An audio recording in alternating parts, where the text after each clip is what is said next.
Hello and greetings and salutations. This is Andres Pop Culture Guy. Today is the latest and mega recording slash podcast on the Andreas Pop Culture Respective slash review. I got a couple more movie reviews to give you guys. I think in total, let me count here: one, two, three, four. Five new spectacular movie reviews. So each one is different. One for, there's two, I think, for actually, there's three anniversary reviews and there's one regular review. So yeah, this is a new format I'm doing. So I'm gonna review every major you know, movie review in this one big podcast and then, splice it into one individual podcast later in this month. So, good example, this is my review of Running Scare. It's going to be the first one up after this week to be separate into its own podcast. So, that's what I expect. So, let's get on to the show, folks. So, our first review, we'll start here, is X-Men, the 2000 film directed by Brian Singer. Well, the man we should not name, Brian Singer, and then of course written by David Hayter. Now, this X-Men first installment of the Fox franchise is a groundbreaking superhero film that helped launch the modern era of comic book movies that we're in right now. Based on the Marvel Comics team created by Stan Lee and Jack Kirby, the film stars Hugh Jackman, Patrick Stewart, Ian McKellen, Franklin Jensen, Halle Berry, and Anna Paquin. Now, this movie was released in 2000. The film introduced the audience to the Marvel's iconic movie heroes and brave or paved the way the superhero films that could be taken seriously, both critically and commercially. There's a whole bunch of good things that I can talk about this film, and I think that this film does it best to tell the story, considering the I say comparatively weak script for an experimental film like this. But this was the first time in years that a superhero film was taken seriously, given that there had been no introduction to any of these characters prior to this film, so it does a really good job to make them interesting. Plus, it established a conflict, the X-Men conflict between Eric Glansher and Charles Xavier, aka MacNeil and Professor X, which had been an integral part of the many films later on, like particularly X2. First Class and Days of Future Past, and many more that came afterwards. Not to mention that the character introduction, especially of that of Wolverine, was incredible, played by Hugh Jackman himself. We instantly know the basic characterization given each of them, which was enough to get behind the movie. I mean, look, Hugh Jackman was the honorable choice for the role of Hugh Wolverine. He was not the first choice, which was kind of crazy, but he proved it for the next 17 years as Wolverine. Every single actor that have done a good job in their roles are pretty good. Also, I believe that the X-Men films have been the best superhero films when it comes to social themes, which I like. We get to see the first of the many times two friends with different worldviews clashing with one another, and has grown incredibly stale now. But it was great to see back then and some other films after this, especially First Class and Days of Future Past, take it to a whole new level of awesomeness, which is great. Plus, the theme of the mutants wanted to be accepted by humans and other mutants wanted to destroy the mankind is very unique and something you didn't see at that time. What other superhero series had given such a theme or similar one? Well, this movie is the reason we're getting films like Infinite War, Civil War, the Dark Knight trilogy, Logan, and many others. And I think it's a huge testament. Now, briefly, the plot overview. The story takes place in the world where mutants, humans born with extraordinary abilities, are feared and discriminated against by society. The two powerful mutant leaders representing the opposing views on how mutants should deal with humanity. Professor Charles Xavier, aka Professor X, played by Patrick Stewart, believes mutants and humans can be peacefully coexist, but where his best friend, MacNeil, played by Ian McKellen, aka Eric Winsher, believes mutants must fight for the survival and dominance. And when this is where the plot kicks in, when a young mutant named Rogue, played by the Oscar winner Anna Paquin, runs away from home, she meets the mysterious Wolverine, played by Hugh Jackman. The two are eventually taken to the Savior School of Gifted Youngsters, where they meet the X-Men team, including Cyclops, Jean Grey, and Storm. Meanwhile, Magneto and his brother plan to plenty dangerous experiment that could change the humans into mutants. Either they survive the process or not. All right, getting into the highlights of this film, I will say the performances that were really good here is, of course, Hugh Jackman as Wolverine. He became the instant fan favorite. His gritty and rebellious take on the character helped define the role for decades to come, in the mid 2000s up to Deadpool Wolverine, which is crazy. 17 years or 20 years, now. And then the other two performances, Patrick Stewart is always great. He's amazing as Picard in the Star Trek Next Generation timeline, perfectly embodies Professor X with the wisdom and calm leadership that Professor X ensues in the comic books and the cartoons. Then, lastly, I think Ian McKellen, aka McNeil, is fantastic. A great villain, delivers a powerful and complex villain performance as McNeil, making him one of the most compelling antagonists in superhero cinema. And I think it's really great. And then the direction and tone of this film is really great. I think director Brian Singer does a good job approaching the film with more grounded and serious tone, which was unusual for comic book movies at that time. I mean, Blade was kind of realistic and grounded, but it was in the more horror territory, so it made sense there. But instead of focusing only on spectacle, the movie emphasized themes such as prejudice and discrimination, identity and exception, fear of those who are different. These themes help give the film the emotional weight beyond its superhero action. And yeah, and what works is like the strong cast I mentioned before. I think all the cast that were cast in the characters in X-Men, like James Marsden, Halle Berry, and Franklin Jameson as Cyclops, Jean, and Storm were really great casting. I don't mind this version of Rogue and Penguin, but again, it's good in this film. Plus, the serious and mature approach to its superior storytelling is really good here. The iconic gesture rolling on the big screen is well done. And then, of course, the themes that mirror the real world social issues is well done. Now, the mix, I have to say for this film, it does feel outdated. It is a good film, but it does feel like a TV movie. It's not as big as some of the next couple X-Men films. It has a lower budget than some other big budget movies at that time, and then before and after. And you can tell it's made at the 90s, late last part of the 90s to the 2000s. It could be lackluster. It's clear that they were trying to experiment with this film and still figure out how things get things right. While they get most things right, they could make the story a little more complex. And then in and then just get into negatives and what doesn't work for me. Of course, famously, the costumes and the effects feel dated today. I think the costumes, particularly, is just not what I imagined X-Men to be, but it made sense during the time, after Batman and Robin. You want this franchise to be taken seriously. Plus, the runtime. I think the runtime was a little bit short for a big summer team up film. I think it should have been much longer because the thing is, the film's relatively short runtime leaves some characters undeveloped.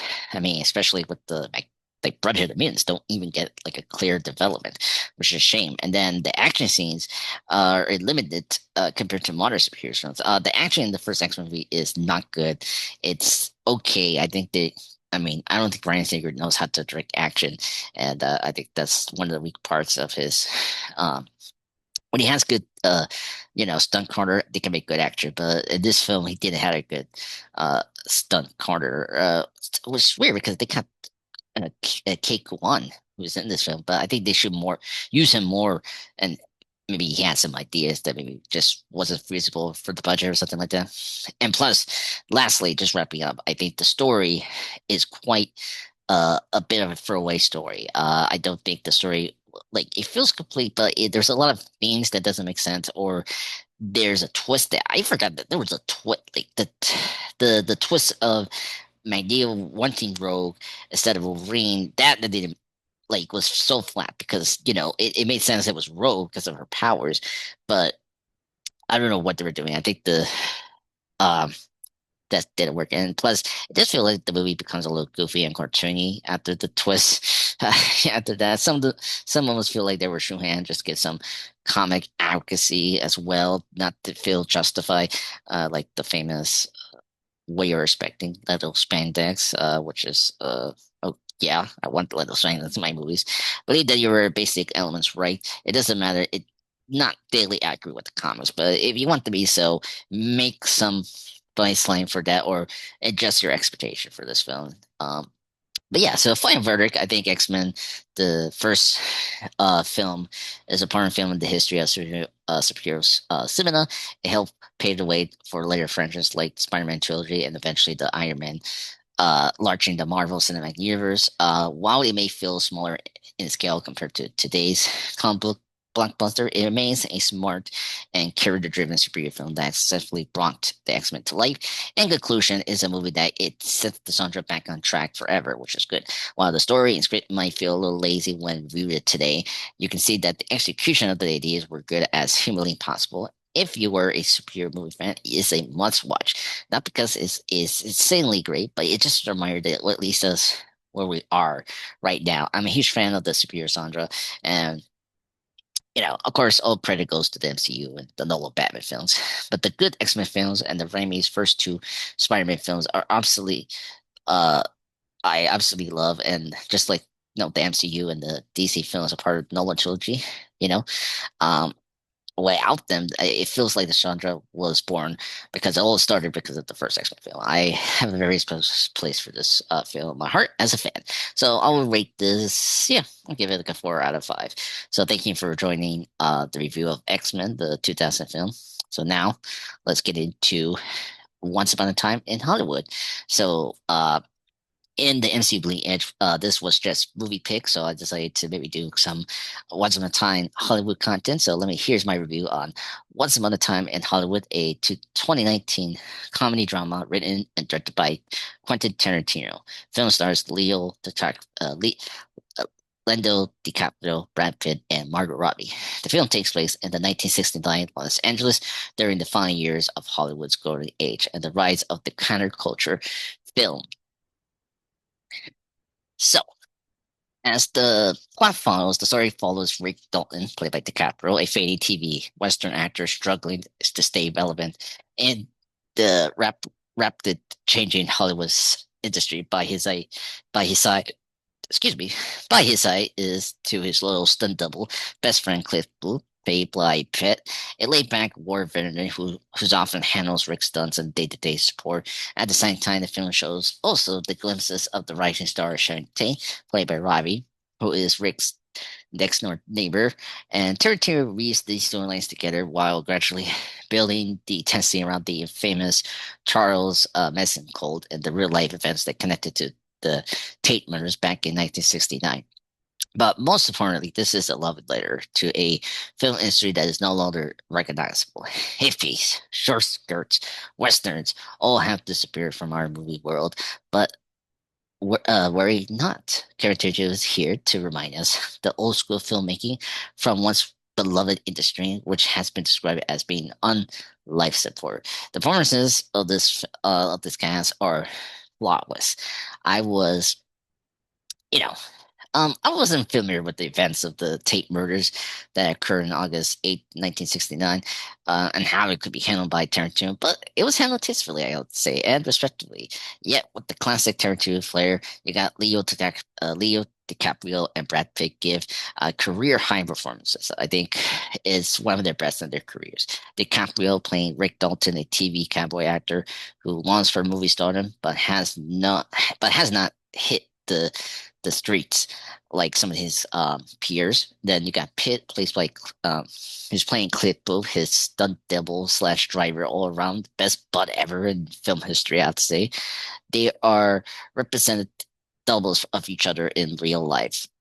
Though Dalton is angry and frustrated at his failings in life, while Booth is perfectly happy to be his pal's, handyman and driver, or or chauffeur, if you want to say that. There is a good recreations of the TV westerns at the time.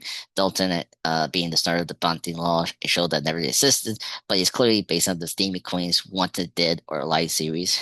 Really cool. And then Dalton is now playing guest role villains on TV. An actual series, Lancer was recreated here, which is cool. I never saw this show, but it's really cool how Tarantino recreated it. It's really nice. And it was up against the Bond Squad in the late 60s and early 70s. Dalton has some of the funny and cheesy scenes opposite a pre requested 8-year-old actress while doing the Lancer episode. This part is my favorite part of the film. Just him acting in this episode with the curl, and plus seeing the late great Luke Perry on his final film appearance in these scenes are really good. The highlight of the film. Then you have Margot Robbie has a almost magical presence playing actress Sharon Tate. Now, Tate, unfortunately, is best known today as the most famous of the Manson family murder victims, unfortunately, which is sad. We see not only how beautiful she was, but also how good and kind she was as well. One of the best favorite scenes I do like is when she goes to the movie theater to watch The Wrecking Crew, a film she did make in 1968 with Dean Martin. We do see the actual clips of the film, which is nice, with the real Sharon Tate, and it comes back to her reactions, which is cool. And she becomes delayed when the audience laughs at her comedy bits and applauds at her fight scene with Nancy Khan. Now, I say before, the performances are all top notch. I think Leo's, DiCaprio delivers one of the most entertaining performances as Rick Dalton. His portrayal of the struggling actor dealing with insecurity and change is both funny and emotional. Then you got Brad Pitt, who steals many scenes as Calypso, and this is his Oscar-winning performance, and it's rightfully so because he's cool, confident, present, and the dry humor earned him that Oscar, and I think it was well deserved. Definitely the best role from Pitt's career. And then you got Margot Robbie, who plays Sharon Tate with the warmth and charm, and presented her as joyful symbol of the Hollywood's optimism for tragedy. Then you got direction and style from Tarantino. He uses the film as a love letter to the 60s Hollywood, and this movie is packed with that. Great period accurate sets and costumes, classic radio music, references to the old Western shows and films, and long, relaxed character moments rather than the constant action, unlike many other Tarantino films. The pacing is slower and more reflected, but that's a good thing. I actually kind of like that. Focusing on the atmosphere and characters rather than the plot twist. What works is the excellent chemistry between DiCaprio and Pitt, the beautiful recreation of the 60s Los Angeles, the memorable dialogue and humor, as always, from Tarantino's writing, and of course, I always love the alternate history from many films like First Class or Tarantino's other films like Django Unchained or Inglourious Basterds. This is no different. A great bold alternate history finale that flips the real events in classic Tarantino style, which is awesome. Um, there's no nitpicks, but I will warn people, it will it it might not work for everyone. I think the film has a slow, uh, episodic pace for much of its runtime. I don't mind that. And then, of course, some of the viewers are spent more focused on the Manson storyline. I was fine the way we did it. I don't need to focus on that too much. And then, of course, it does relies on heavily on the nostalgia for the classic Hollywood. Um, which you had to be into that.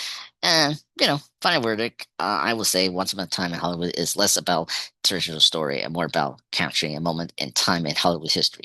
With strong performances, incredible production design, Tarantino's signature storytelling, the film becomes a nostalgia and unique tribute to an era that is about to change forever. Where all its references and obscure or in your face, there is a delicious amount to absorb, especially for the cinephiles. The interior has the ability to sit back, eat up the screen, and imagine we were right there with the characters in a wonderful and painted portrait of a Hollywood long gone since then. This movie will be misunderstood because of its expectations for domestic murders for some bizarre reason. I didn't mind that. Because of the audience nowadays expect action on every corner, which Tarantino's name can be attract to some capacity. But as always, you don't always need action without any crazy special effects to speak. And just having a simple, fantastic script and acting, everyone will see the film. I mean, this film was so good. It did well in the box office. So I don't action is not always the answer. I think many uh audience will be get bored or not understanding why it's entertaining to others. And personally, I think it's one of Tarantino's best. I think is not if not his absolute best. I mean, it still goes to Jackie Brown and Pulp Fiction, in my opinion. But I love this film because it's not his usual fare his usual territorial film, but it does until the end, which it's very unusual he did that. But that was the best part about it. It will stand the test of time for movie lovers everywhere, agreed or disagree. But we have to admit that Brad Pitt's dog is awesome, and I have to say the duck is so cute. Thank you, everyone. I hope you enjoyed the Once Upon a Time in Hollywood review. The next review will be Batman v Superman: Dawn of Justice for its 10th anniversary. Everyone.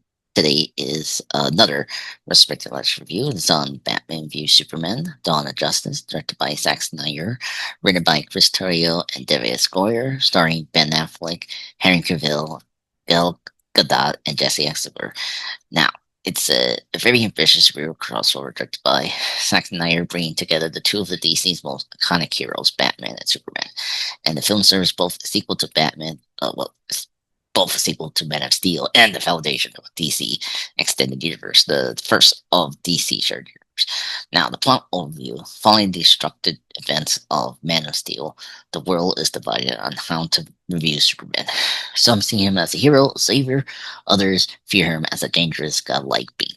Then you get Bruce Wayne, aka Batman, is among those who distrust Superman, played by Ben Affleck, believing that he poses a threat to humanity. Determined to stop him, Batman prepares for a potential showdown. Meanwhile, Lex Luthor, played by Jesse Eisenberg, manipulates the events behind the scenes, pushing both heroes toward a conflict while advancing his own dangerous agenda. Unfortunately, I have to say, Batman v Superman: Dawn of Justice is a very mixed superhero film. It's not bad, but it's fell short of its expectations due to the heavy, dark tone, but also the many plot points they have that is totally messed up because of the cuts that the director cut let out for the director's cut. I have not seen the open edition, so this is my honest opinion on the film that I saw, in TV in the movie theater long time ago. Unfortunately, the script early promise, uh, early promise uh, of a Batman v Superman is disorganized.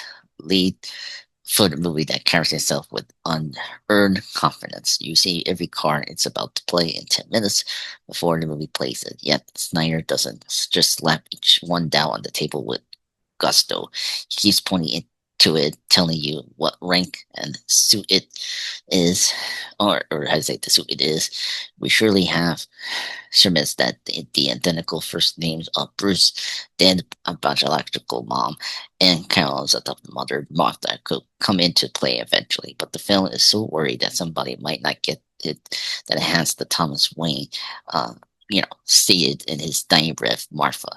Then it finds ways keep repeating Martha over the next 2 hours, building towards a reprise flashback of Bruce's parents' murder that will bring latecomers up to speed. There are also other, re- they say, repetitive touches along these lines, including the multiple vocal assurance that the characters are fighting in deep, unfamiliar areas, clumsy defense strike against Men of Steel, handwriting. It all seems pointless when you realize how little effort has been devoted to embellishing the characters in Snyder's Nashville Science cast, none of whom are come alive as they did at the Tim Burns or Christopher Nolan or even the Joel Schumacher Batman pictures. Finally, I feel there's so much unnecessary stuff in the Batman v Superman. I, you know, uh, I say what I mean by unnecessary stuff in Batman v Superman, the Justice League stuff. I despise the JLA cameos, the more composition. The entire Wonder Woman premise is okay. I think Gal Gadot does a good job in her small cameo here, but still, there's no reason to have it here. I understand it's a shared universe, but the same argument I have about Strange and Endgame and the characters weren't handled well. But Wonder Woman and the JLA cameos are several minutes that could be cut out from the story. Batman's training isn't particularly relevant to the story, so perhaps a shorter montage could sped up the movie more. I mean, the whole movie just so much is like a little hard to get into. Then you get the guy, the man in the wheelchair that has the thing that has issues that were back to the start of the film, but this is why Snyder is more of a niche director. The city is soulless. It doesn't feel like it could be a world I'm living in. Even Even though you got the humans feel like placeholders at this like Legos set waiting to be smashed. The Doomsday stuff is also showing in there to have a big fight. In general, the comic book storylines that's famous both for Batman and Superman are also show in. But there's some positives, I will say. I think the performances of Ben Affleck is really good. It surprised many with a strong, battle-worn version of Batman, older, darker, and more brutal than the previous iterations. Then Henry Cavill, I like his performance here, but not as good as the first movie, Man of Steel. He continues his serious take on Superman, though the character is giving less emotional range this time. Then you got Gal Gadot. I mean, it does make a good standout debut as Wonder Woman, bringing the charisma and presence in the limited screen time. And then you got Jesse Eisenberg delivers a unique second version of Lex Luthor that divided the audience, which kind of did. Then you got the direction and tone. Zack Snyder leans heavily into the dark melodic tone, presenting the heroes almost like gods among men. The film explores the big ideas like power versus responsibility, the fear of the unknown, hero worship, and accountability. Visually, the movie is striking with dramatic cinematography, slow motion sequence, and comic book inspired imagery. So that's the positives. Well, I mean, the positives is so I'm gonna give you probably like four positives, I would say. Batman and Affleck are great. I think the Bat Affleck was amazing. Ben Affleck represented Batman that is damaged, changing his motor code, which they played their cards right, could be the centerpiece of some solo Batman films, which we didn't get, but they made him more of a badass because of it, which is cool. Two, the action, I think the amazing. The action is pretty good here. I think it's really exciting, beautifully shot. Zack knows what he does when he does the shots. They're really spectacular. Wonder Woman, surprisingly well done. As for Diane Prince, it may be a bit stiff sometimes, but she can make her character a long way. I trust her that much as her Wonder Woman was amazing. I think I got chills when she joined the fight. Her music, her theme, spectacular. And then lastly, the last positive I have to say, the cinematography is generally beautiful. The film looks really nice. I think it's good that the regular cinematography uh, that Zack Snyder went with came back here for this movie and is really good. Now, the CGI, certain places are a bit meh, but same time, it's really good. Now, the bad stuff. Why this movie went that well. I think the editing and passing was really not good for this. I think the movie begins with a great introduction of Batman and some of the stuff you saw in the trailer. Then we go to a scene which tells us the story, then it goes to another scene. You're invested in that particular, and then jump cuts to another scene. You are seeing four different storylines play out in 5 minute scenes after each other. As general moviegoer, you will lose track. As a DC fan, like myself, I could understand everything, but I needed to bring all those previous knowledge to actually understand. Really bad passing here. And then two, I mean, look, I'm not a Superman fan, but Superman is a good character. But I have to say, not everyone will agree on this, but I think handle they handle Superman badly in this one for Batman v Superman.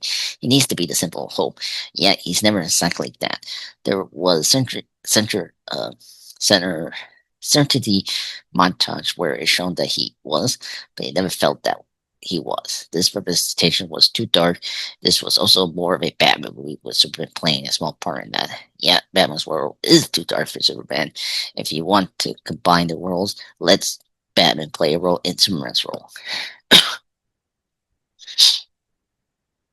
And then you got Lex Luthor. I hate this representation of the character. Not, I think they get Lex Luthor. I think it's just the performance of Jason Eisenberg as this centric, evil, maniacal villain is not the right path. I think they could have maybe downplayed his centric twisty and made it more grounded. I think that's the big issue. But at the same time, it's not Jesse Eisenberg's fault. Then you get into Doomsday, a complete waste of a great story arc. Why did they bring him in while there was so much going on? I think they couldn't replace Doomsday to another Superman villain or Batman villain, maybe Blockbuster, someone like Grundy, Metallo, or whoever. Like, I don't think Doomsday needed to be here. And then fifth, the Justice League setup again felt really rushed. The way they shortened all the characters in was lazy writing. I mean, the fact that Lex Luthor built their logos was kind of funny in the theater. Um, six, worst thing, the whole motivation of Superman's fighting Batman was kind of like wasn't clear, but it was so. was not really good because at least Batman's motivation was clear and great, but Superman was kind of horrible. I get like even the adult edition, I don't really understand where they were coming from there. So they were just one conversation away from understanding each other, but they have a fight, of course. And then lastly, many plot holes that I can't go into those because I don't want to spoil the whole film for you guys if you haven't seen this. So again, reiterate what works: bold, visual, impressive style. Ben, Aff- ben Affleck's take on Batman, really good. Wonder Woman's introduction and theme, fantastic. The concept of heroes being questioned by society, good thing. What doesn't work is the plot can be filled overstuffed and convoluted, and then pacing issues I mentioned before, especially in the first half, was really bad. Then the central conflict between Batman and Superman feels rushed, and then the Mothra moment. Come on, like it's a neat idea, but I think it wasn't executed right, and it has been criticized for resolving the conflict too quickly, which I agree. So overall, final verdict for Batman v Superman: Dawn of Justice. Happy 10th anniversary. Look, at least I'm happy that we got more DC films because of the Zack Snyder film. But at the same time, I think this devices but ambitious superhero film aims high with its themes and visuals, but struggles with the storytelling, clarity, and pacing. While not used, uh, while not usually loved, has gained appreciation over the time, especially the Ultimate Edition. 10 years, it does provide some more content and smoother storytelling sense. So rating a 2.5 out of 2.5 out of 10, or 2.5 out of 5, whatever. So that's my review of Batman v Superman: Dawn of Justice. 10th anniversary. Happy 10th anniversary, Batman v Superman: Dawn of Justice. Hello, everyone. This is Andres Pop Culture Guy. Here's another review on Running Scare, the 1986 film. Happy 40th anniversary. Directed by Peter Haynes, is a buddy cop action comedy film that blends sharp humor with gritty crime elements, starring Gregory Hines and Billy Crystal. The film delivers a fast-paced ride through Chicago's criminal underworld, balancing laughs with legitimate stakes. Now, the plot follows two Chicago cops, Ray Hughes, played by Gregory Hines, and late great Gregory Hines, rests in peace, and then Denny Stanso, played by Billy Crystal, who are burned out from the dangers of their job and dreaming of an early retirement in Florida. But before they can escape that, they get pulled into one last case involving a slick and dangerous drug dealer, played by Jimmy Smith. What starts as one last job quickly escalates into chaos, violence, and a tense of their partnership.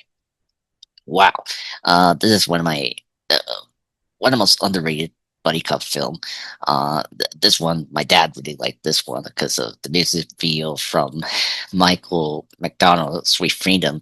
A very funny cop buddy film that owns a lot of its inspired teaming of Gregory Hines and Billy Crystal. The script may not be much, but it has enough in it to keep the audience interesting, while director Peter Haynes keeps the action and, more importantly, the comedy rolling at a good pace for it. It's a comedy that makes this picture worth watching. Hines and Crystal, as I mentioned before, are great form. They play each other really well, and their comedic timing is perfect as they deliver some hilarious lines. The situation after situation will have you in stitches in this film. Peter Crystal is another example. Marvelous funny. There's no doubt that some of his improfessional skills were utilized in running scare improvisation skills, I have to say. And he and the late Hines make a great pair. Though this isn't a great film, it's definitely fun, filled with humor, repertoire, and one hilarious car chase. At one point, the two are robbed and beg to keep their wallets, especially their badges, which they show to the perps. Peter Hines did a great job directing here. He really lets Crystal and Hines carry the film. He didn't rely on the overabundance of action to make the film work. Letting the two leads have fun really made the film more enjoyable and memorable, in my opinion. But when the action did come, it was well directed by him.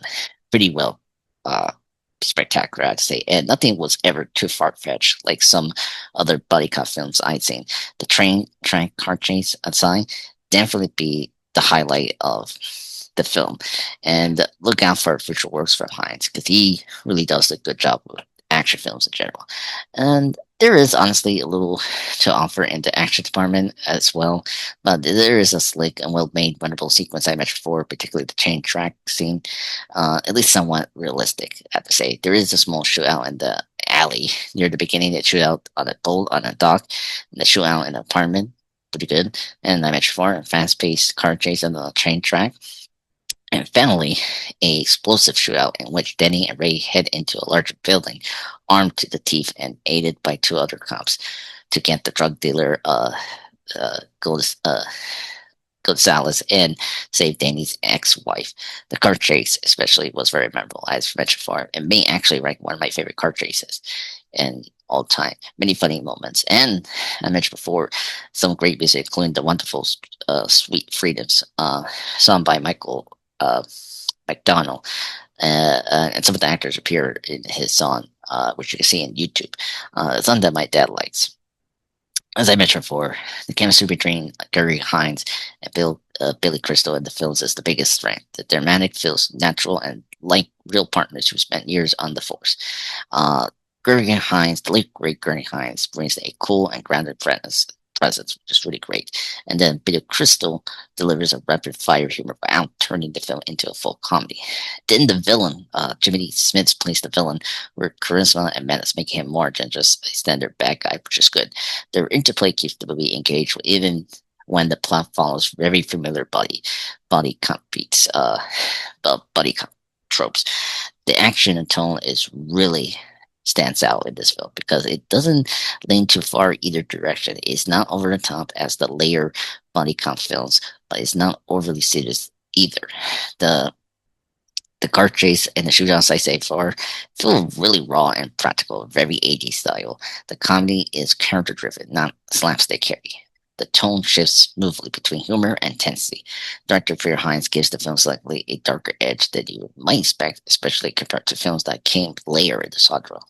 What works, the strong body chemistry I said before, the balanced mix of action and comedy, the memorable one-liners without overdoing it is really great, and the villain actually feels framed.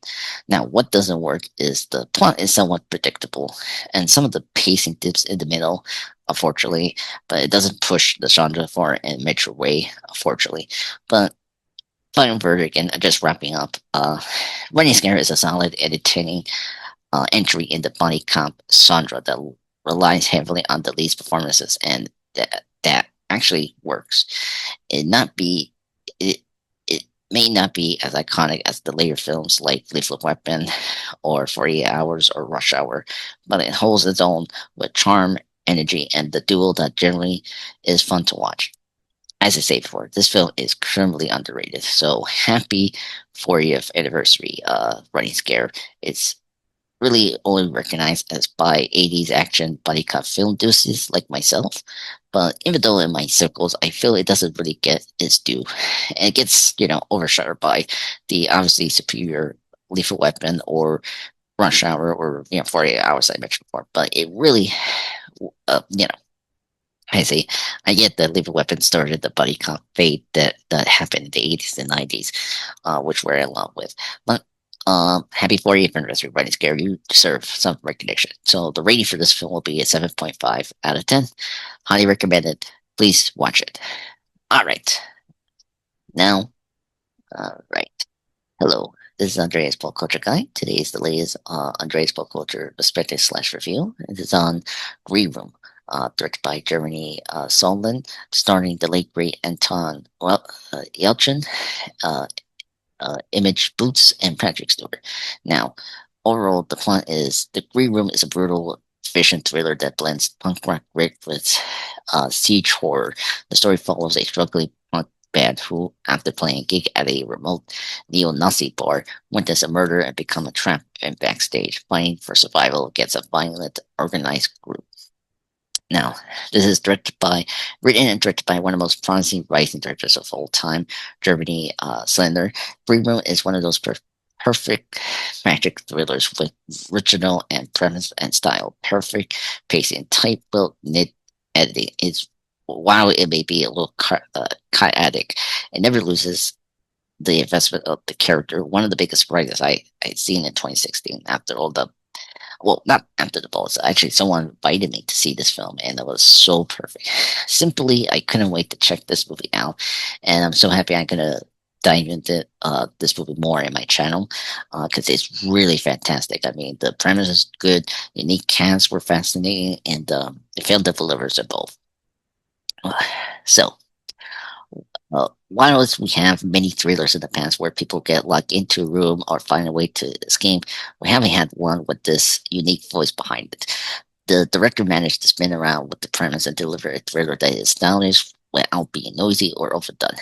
The the the the engine, the catalyst of the whole plot works perfectly, and the characters who are set up brilliantly in the first 10 minutes works wonderfully in the environment. The instant world building the director managed to convey through the visuals is absorbing. It placed the viewer right in the middle of the chaos and managed to never lose the geographic of the setting, which is incredible. The cinematography of the film is really gorgeous, really beautiful. Early on, it delivers some beautiful and insightful shots that perfectly serve the story and setup.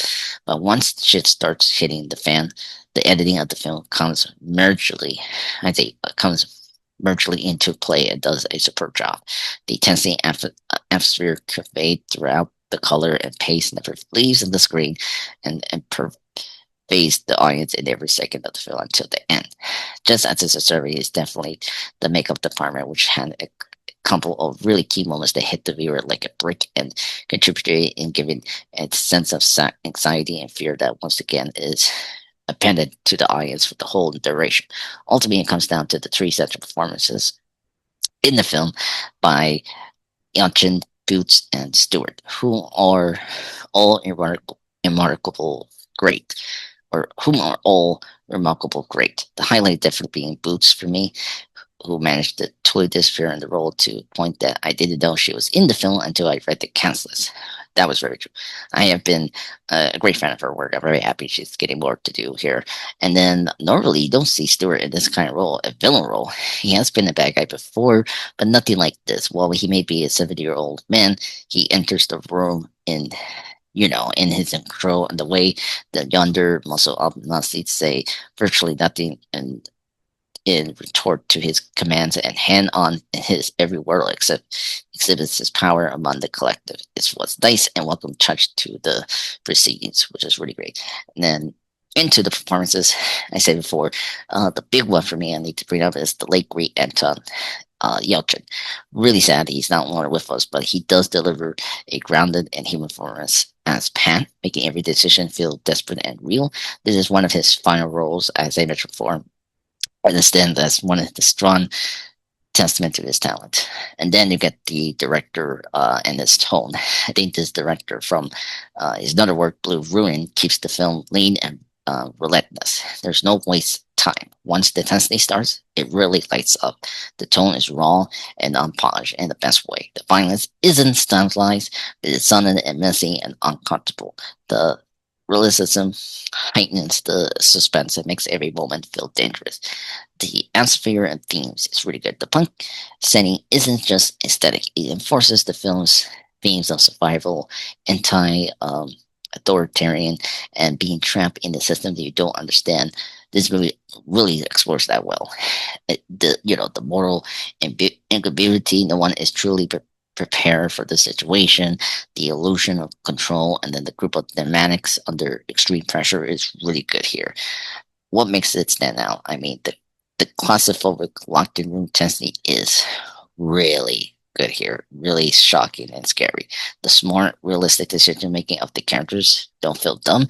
That's really great and really stands out. The minimalism storytelling, not unnecessary exposition, is really great here. Thank goodness there's not like this big dialogue dump. It's it's visual storytelling and a little bit of dialogue. Really good. And then the constant sense that everyone could die in any moment. Pretty good. And just wrapping up this final review, happy 10th anniversary Green Room. It's not an easy watch, but it's not exactly the point. It's intensity, stripped down, unapologetic, unapologetically brutal. If you're into survival theorists like myself, that projectiles, paradise, or it focus that realism over spectacle. This one hits hard. The Green Room combines some of the worst fears into one horrific slander, middle of nowhere setting, check. Um, Anomalous weather, check. Evil people waiting to end their life, check. Can wait get can get any worse than gun-wielding Nazis with ravished dogs. Compelling, realistic bad guy, huge check. The violence is also compelling and brutal as well, leaving one in object horror over the sight of someone with a knife in their head, or when dogs start ripping someone apart. At no point during the film did the tensity feel forced or ever light up. The stakes are appropriately raised and when needed, and that is when we got Patrick Stewart in all his glory. I can't say enough good things about this film, for it's a tightly wound, tightly uh, economic film that keeps you invested in the film. Even when the third act goes a little off well, but for good reasons, is not the determinant of the future. Give it a shot. It's terrifying, but way better than most horror films out there right now. Rating for this film, a 9 out of 10. Fantastic. Thank you everyone for joining for the another Andres Pop Culture Retrospective / Review Pod 2, where you now have 5 major movie views I just reviewed now. So just listed here right now. You got the Green Room for the 10th anniversary. You got the Running Scare 40th anniversary, Batman v Superman, Dawn of Justice 10th anniversary, and then of course you got Once Upon a Time in Hollywood, and then X-Men. So those are your 5 major movie views. Hope you enjoy it. Please comment down in the comment section how I can improve my podcasting, my reviews of these films / TV in the long form or short form. But meantime, hit that subscribe button and hit that like button. Ciao, everyone. Have a good week. Ciao. Bye bye. Thank you so much. Please support and have a good day.